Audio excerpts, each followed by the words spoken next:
Здравейте, казвам се Васил Ружин и съм баща на 4-годишната Ева, която за втори път е в неизвестност. За последните 3 месеца и от вчера е обявена за издирване от полицията. Аз ако реша ти никога да не си видиш детето, мога да направя фокус, фокус и ти никога да не ни... И така.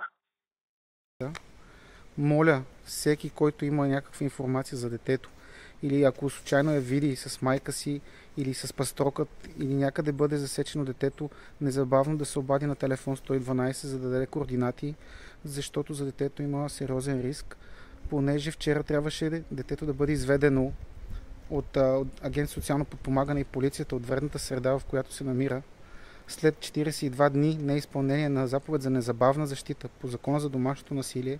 Вчера детето трябваше да бъде изведено, но внезапно изчезна.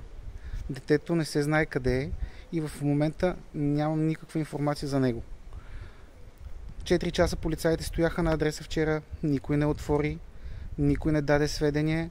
Доколкото е известно, се е разговаряно с лице, което се казва Николай Николов, който също е отказал на Агенция социално подпомагане, на директорката на отдел за закрила на детето, да предостави информация за местонахождението на детето, въпреки че е бил до майката, защото преди това се е разговаряно с нея. Ще помогнем на жена ви. Този човек най-вероятно спомага това детето да не се намира и заповед за незабавна защита да продължава да се нарушава.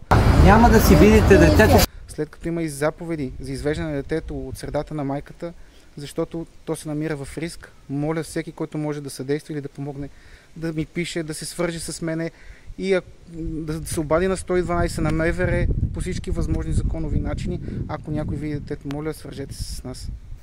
Благодаря.